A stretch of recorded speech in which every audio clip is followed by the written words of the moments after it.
Rádio Cidade Jundiaí. Você acessa aí, Rádio Cidade Jundiaí, tanto no YouTube quanto no Facebook, e acompanha a nossa entrevista a partir de agora. Cuidados com a pele, rotina para manter a saúde aliada à beleza. Sobre esse assunto, estamos recebendo aqui nos estúdios da Rádio Cidade a doutora Luciane Bravi Hubner, ela que é médica dermatologista aqui na cidade de Jundiaí. Doutora Luciane, bom dia, prazer tê-la aqui na Rádio Cidade. Bom dia, o prazer é meu. Doutora, cuidados com a pele agora no calor, tem um cuidado maior com a pele no calor ou no frio esse cuidado é ainda maior?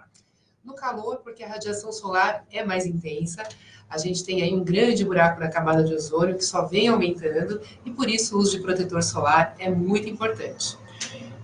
Tem gente que me fala, já falei com algumas pessoas, mas não usa muito protetor, senão você vai contaminar a sua pele. Existe isso? Contaminar a pele, seja com protetor ou ainda até com aqueles repelentes. Tem gente que vai para algumas cidades aqui do estado, Ilhabela, por exemplo, e precisa usar o repelente. Isso aí contamina a pele, tanto o bronzeador, o protetor, quanto o repelente? Não é uma informação errada, porque os protetores solares que a gente tinha anos atrás, eles tinham alguns componentes que hoje a gente sabe que poderiam ter sido nocivos. Porém, os protetores atuais, 2019 foi um ano de muitos lançamentos de fórmulas assim, veganas, naturais, que realmente a gente não vai ter esse problema de contaminação da pele. Pelo contrário, a gente vai conseguir, então, proteger a pele de um dano muito complicado que vem aumentando a cada ano, que é o câncer de pele.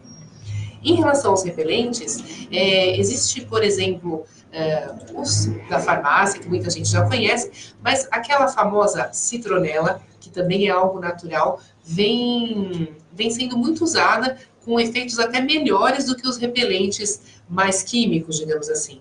Então, crianças, ou até mesmo pessoas que têm casas onde tem mais mosquitos, mais pernilongos, às vezes até plantam a própria citronela para ajudar nessa proteção de maneira mais natural. Agora, tem gente também que, se a gente for até as farmácias e ver o preço de um protetor solar, não é nada barato. Aliás, é muito caro um protetor.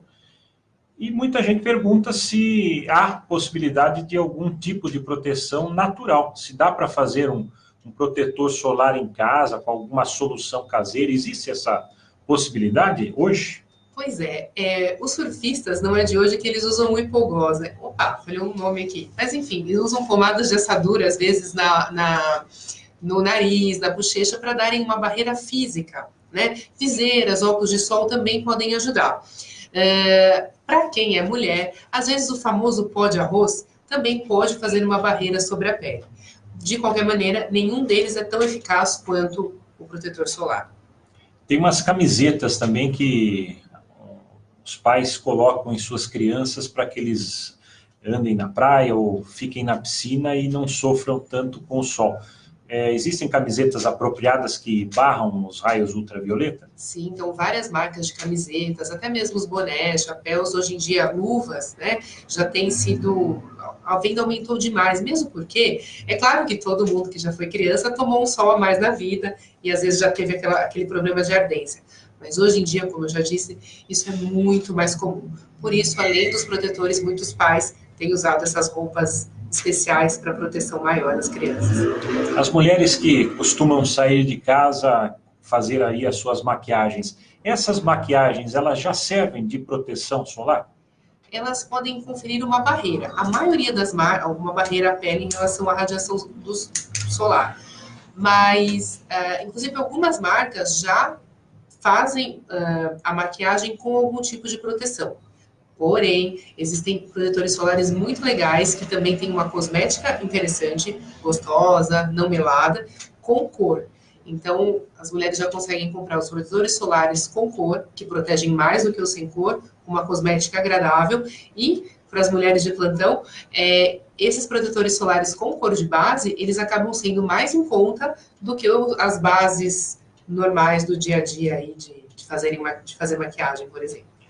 E as pessoas que usam o protetor solar e aí eles se deparam com aquele monte de marcas nas farmácias e mais, aquele monte de números. Fator de proteção solar. Qual fator de proteção solar eu compro? Compro o 50, compro o 30, o 20, o 15? Qual utilizar corretamente? Porque quanto maior o fator de proteção solar, mais caro custa o produto. E às vezes a pessoa não precisa de tudo aquilo. Como saber o que cada cidadão precisa? Ótima pergunta, porque assim, o fator 30, ele vai proteger a pele da radiação solar em mais ou menos 93%. Ou seja, um fator 60 não chega a 95%. Quanto maior a proteção solar, mais melado fica o filtro, mais pesado ele fica. Então, hoje o brasileiro ele gosta mais de filtros mais leves, mais confortáveis, porque a gente está num país tropical e fica desconfortável um filtro melado. Agora, o grande lance é reaplicar o filtro solar. Então, quando a gente passa o filtro solar na hora que vai trabalhar, às 7 da manhã, 8 da manhã, ele dura 4 horas sobre a pele. Por isso, seria interessante reaplicá-lo na hora do almoço. E muita gente também não tem esse hábito, né? Ele aplica e acha que o protetor dura para o resto do dia. Exato. Principalmente quando está na praia ou na piscina. E a água, ela tende a remover este protetor. Pois é, tem algumas informações nos rótulos que a gente tem que ficar atentos. Por exemplo, o protetor solar, a prova d'água, por exemplo. Bom, se ele fosse totalmente a prova d'água, a gente tomaria banho e ele não ia sair nunca mais, né? Então, realmente, os banhos de imersão podem realmente varrer esses filtros solares e o ideal em praia e piscina é que o protetor seja reaplicado a cada 2 horas, né? No dia a dia, se a gente puder fazer a reaplicação 2 vezes ao dia é super importante. E para as mamães de plantão, a gente fala às vezes para tentar introduzir esse hábito, que não fez parte da nossa infância, né? Mas às vezes nas crianças, ao escovar os dentes, já reaplicar o protetor solar. Acaba virando rotina para a criançada aí e é um grande ponto para a prevenção do câncer de pele no futuro. Era sobre isso que eu ia falar agora, era a próxima pergunta. Jundiaí, inclusive, fez uma campanha no último sábado, Faculdade de Medicina de Jundiaí, contra o câncer de pele. E muita gente sofre com câncer de pele no país hoje, doutora? Muita gente, inclusive fora do país, qualquer pintinha eles já chamam de pré-câncer, por causa que dependendo do tanto que essa pessoa vai se expor à radiação solar, a chance dessa pintinha se transformar é muito alta. E então é muito alta, isso vem aumentando, como eu já disse, por causa aí do desmatamento, do aumento aí do buraco da camada de ozônio, né? Então, o sol de hoje, com certeza, é muito mais agressivo do que o sol de 30, 40 anos atrás. Então, a proteção solar é bem importante e deve ser feita. E tem épocas do ano que a radiação solar também é maior. Esta época é uma delas? Essa época é uma delas, e hoje vários aplicativos têm mostrado, né, a incidência da radiação UV sobre a pele em dias diferentes, e às vezes a gente se surpreende. Se a gente for acompanhar esses aplicativos, a gente vai observar que às vezes dias nublados, dias de chuva, tem mais incidência de radiação solar do que um dia ensolarado, por exemplo, né? Então é importante ficar atento nessa informação e, como eu disse, 2019 foi um ano de vários lançamentos de vários filtros solares, e eles vieram para que o brasileiro, principalmente, consiga se adaptar ao uso deles. Eles estão, com certeza, mais confortáveis, mais leves. Eu costumo dizer que a pele, muitas vezes, ela fica até mais seca quando o paciente passa um filtro solar adequado do que sem ele, porque ele já tem mecanismos para manter a pele mais sequinha. Então, igual quando a gente passa desodorante, que fica mais seco, os filtros já estão bem modernos, então, e mais baratos. Então, eu acho que isso é um grande aliado para convencer a população em geral a usar filtro solar. E a utilização dos óleos bronzeadores? Esses óleos são prejudiciais ou tem gente que ainda pode usar esses óleos? Pois é, o ideal é que ninguém use óleo bronzeador. Aqui também, a gente está falando, estamos no Brasil, falando de Brasil, é bonito, a brasileira gosta da marquinha do biquíni. Então, o óleo, ele tem, se for ver, às vezes no verão, maior venda do que o próprio protetor solar, né? Se o óleo tiver um fator de proteção solar adequado, é possível que ele possa até ajudar nessa proteção, mas o óleo sempre, é igual a gente vai cozinhar lá, a gente coloca óleo, né? Então, ele sempre vai fritar mais, ele vai atrair mais a radiação. E isso pode, sim, gerar danos futuros à pele, não só de câncer de pele que a gente está falando, mas vamos apavorar a mulherada aqui, ele pode gerar flacidez, linhas, rugas, envelhecimento precoce. Porque o óleo, a doutora disse, inclusive, quanto maior o fator de proteção, mais denso fica, fica mais próximo do hipoglós. Para muitos que conhecem a pomada, sabe que é uma pomada bem grossa ali, e o óleo ele é cada vez mais viscoso, fica mais fácil de passar. Principalmente as pessoas que têm muito pelo, homens que têm muito pelo, acham, eu vou passar o óleo, fica mais fácil, eu consigo deslizar mais e tal, e aí é um grande perigo para essas pessoas mesmo. Exatamente, mas fica a dica, já que a gente falou dos homens e dos pelos, os aerosóis, né, são muito práticos, são até refrescantes, eles são geladinhos, então se tá aquele calor e passa um aerosol, além dele ser seco, refrescante e protege muito mais do que um óleo. Há uma receita pós-sol? Bom, tudo que tem aloe vera, que na verdade dentro da dermatologia a gente chama isso de alfa-bisabolol, então pode achar às vezes com esses dois nomes nos rótulos, tem ação calmante, né? Lembrando que esses géis pós-sol, ou até mesmo quem quiser, às vezes tem disponibilidade de encontrar uma aloe vera, extrair algum gel dela, algum líquido dela e colocar na geladeira, tudo isso vai acalmar. Nossa, eu não tenho nada. Pode ser um hidratante? Pode ser um hidratante. Se esse hidratante estiver gelado dentro da geladeira, também vai ajudar bastante. Falando agora sobre limpeza de pele. A gente sabe que a pele é o maior órgão do corpo humano. Muitos acham que é o osso do fêmur. Não, é a pele mesmo. E a pele, ela é porosa. Ela serve para transpiração, até para liberar as toxinas do corpo humano, mas por ali também pode entrar alguma coisa ruim. Como fazer esses tratamentos com a pele para que o envelhecimento desse órgão do corpo humano seja o menos precoce possível? Pois é, acho que a primeira coisa aí é a questão do banho, né? Já que a gente está falando de limpeza, o banho ele deve ter aí, em média, 20 graus Celsius, e o banho deve ter 3 minutos. Se a gente for pensar em 20 graus, a temperatura normal do nosso corpo é 36, 37, então dá uma impressão de banho frio. Quase ninguém consegue, mas quanto menos quente esse banho for, melhor vai ser para a gente conseguir manter a pele mais íntegra, a gente conseguir limpar, mas sem também varrer certas substâncias que são importantes, né?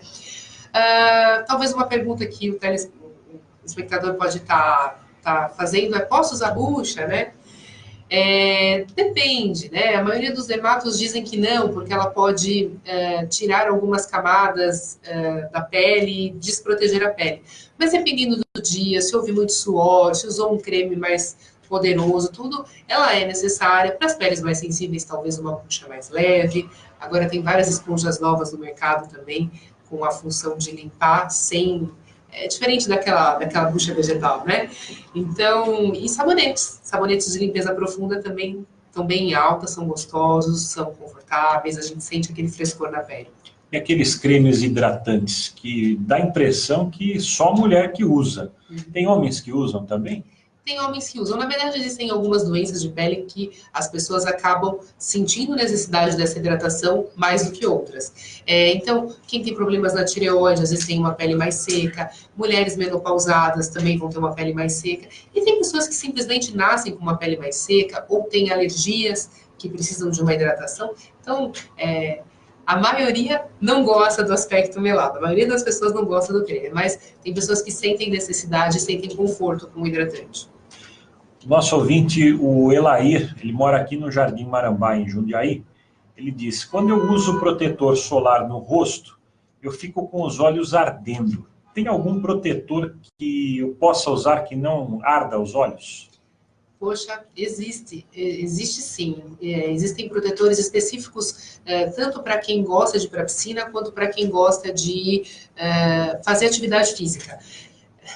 Aí a gente tem que citar marcas, mas eu acho que não pode. Não tem problema, fique à vontade. Fique à vontade. Existe um protetor solar chamado Isgin Fusion Water, né? Inclusive, tem uma farmácia próximo da casa dele, que eu sei que tem, é uma farmácia bastante completa, e é para ter nas maiores redes aí de farmácias, né? Mas esse protetor é um protetor que realmente não arde os olhos em nenhum momento, nem para atividade física, nem para praia e piscina, é muito confortável. E o que tem dentro desse protetor que faz arder os olhos? Qual é o produto? Os próprios componentes que são adicionados para conferirem a proteção podem arder os olhos. A diferença de pH, né, que o filtro solar tem do pH normal que a gente está acostumado a ter dentro do olho, né? Acho que esse é o principal fator. A maioria deles não ajusta o pH. Tem shampoo infantil que não arde os olhos, é por causa de um ajuste de pH na forma. Então, é um desajuste de pH. Isso gera custos para a indústria farmacêutica, e por isso aumentaria ainda mais o valor do filtro, assim como esse filtro que eu citei, ele é um pouquinho mais caro do que os outros. Comprei um protetor solar, passei no meu corpo e começaram a aparecer umas bolhas, parecia uma catapora ali, alguma coisa diferente ali. Aparentemente uma alergia. O protetor está com problema ou a pessoa pode ter alergia a algum componente daquele protetor? Acredito que a pessoa deve ter alguma alergia daquele protetor, mesmo porque a gente observa isso muito dentro de uma família, né? Por exemplo, o filho teve alergia, os pais não tiveram, ou vice-versa, né? Então, a gente, para qualquer caso de alergia, seja para protetor solar, para hidratante, qualquer coisa que a gente coloca sobre a pele, que dê essa sensação de bolha, de coceira, de ardor, é interessante a gente parar o uso imediatamente, às vezes até fazer uso de algum antialérgico, enfim. Parar o uso e procurar um médico para fazer uso de um antialérgico para resolver aquele problema. Agora, parar o uso, isso é primordial, né? Já sabe que aquilo ali não está servindo para aquela pessoa naquele momento. Isso mesmo. Doutora, queria que a senhora deixasse, senhorita, né, deixasse algumas dicas para a gente aqui sobre multifuncionais que também podem facilitar aí a chamada rotina skincare. Muitos conhecem esse termo, para quem não conhece, queria que a doutora explicasse também.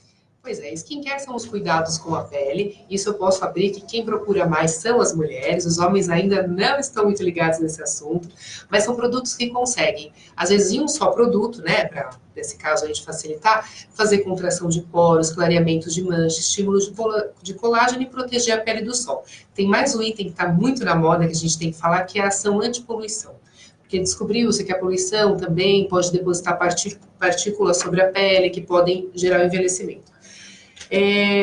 Os sérums são gotinhas que são pingadas sobre a pele, que eu diria que são os campeões aí da moda para a gente conseguir fazer todas as ações num só produto, né? Então é um vidrinho, vem com conta-gotas, a gente pinga na pele e geralmente ali já vem todas as ações que eu citei, inclusive a proteção solar.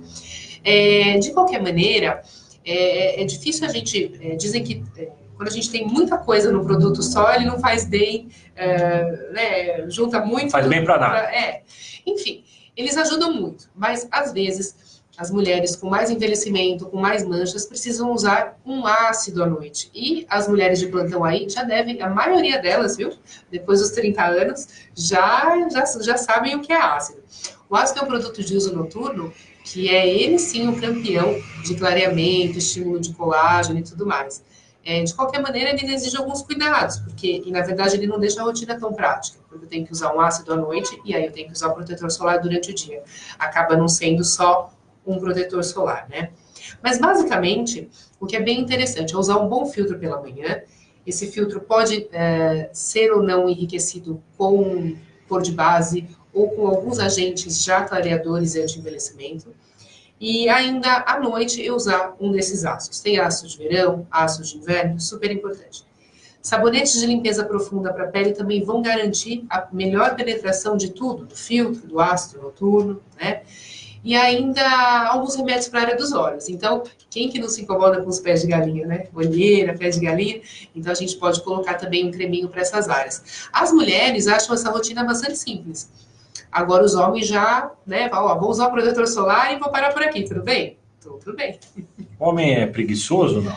Homem é preguiçoso. Eu costumo dizer agora uma brincadeira, né? Que homem pode tudo, né? Homem pode ter cabelo branco, não precisa fazer a unha, pode até estar fora do peso. A mulher não pode nada, né? Que aí ela já virou, já está fora do mercado. A nossa ouvinte, a Catarina, ela mora ali no Jardim Marquete, Campo Limpo Paulista. Ela pede para a doutora repetir o nome do protetor que não arde os olhos. Ela não conseguiu entender direito, até a doutora fala que eu vou escrever para ela o nome. Isso, então ele chama Isdin Fusion Water, Fusion Water, water de água, né? Isdin é I-S-D-I-N. Isso, assim ela vai achar tranquilamente na farmácia, uma embalagem cinza e não arde o olho, bem tranquilo, bem confortável. O nosso ouvinte, o Luiz Américo, lá da Vila Hortolândia, ele pergunta por que não achamos mais protetores, fator de proteção 15? Olha, provavelmente por conta dessa história realmente que a camada de ozônio está cada vez... o buraco está cada vez maior e aí a gente acaba não tendo uma proteção muito efetiva com o 15. Acaba se optando pelos fatores de proteção mais altos. A radiação está ficando cada vez mais intensa, né? Acho que é por isso que ele está saindo. Doutora, para a gente encerrar a nossa entrevista, nosso tempo infelizmente já está chegando ao final. Quanto ao câncer de pele, aquelas pessoas que têm algumas manchas de pele mesmo, até em função do sol, mas elas já foi falado para ela, olha, essa mancha não tem problema, essa mancha sua é uma mancha mais clara, e normalmente a mancha do câncer de pele, ela é mais escura ou avermelhada, é isso mesmo ou não, nem sempre? Tem aquele critério, né, ABCD, que é assimetria, bordas irregulares, coloração, então tem vários critérios que a gente aborda numa lesão para definir se é benigna ou maligna ou se tem que retirar. Mas eu acho que a dica principal é que se alguém já falou que não é nada, observar, ver se ela não está se transformando e se não está numa área de atrito. Porque às vezes, quando ela pega no cós da calça, ou às vezes no colarinho de uma blusa, numa corrente, quando a tinta está sendo machucada com frequência, a chance dela se transformar em uma coisa ruim é grande. E essa mancha, necessariamente, ela tem que estar em relevo, algum tipo de relevo ou não, para se caracterizar um câncer de pele? Nem sempre, mas critérios mais fáceis, assim, ter mais de uma cor, ter uma borda irregular e ter mais de 6 milímetros já tem que levantar a orelha. E lembrando ainda que a borda irregular é assim, se você olha para uma pinta e você acha que você enxerga um círculo, ela é mais para benigna do que outra coisa. Mas se você vê uma florzinha ou uma estrela, né, as bordas irregulares mesmo, aí também já é um motivo da gente investigar. Doutora, queria agradecer a sua participação, inclusive essa prestação de serviço aqui na Rádio Cidade, e desejar um ótimo dia. Parabéns pelo trabalho importante, trabalho da dermatologia. Muitas pessoas ainda não entenderam o trabalho da dermatologia, acham que a pele pode tudo, e depois, quando tem o problema, principalmente o câncer de pele, quem já teve sabe o que é ter essa doença. Queria agradecer, muito obrigado pela sua presença aqui. Eu que agradeço, obrigada pelo convite. Doutora Luciane Bravi Hubner, médica dermatologista, falando sobre cuidados com a pele. Ela falou ao Jornalismo da Cidade.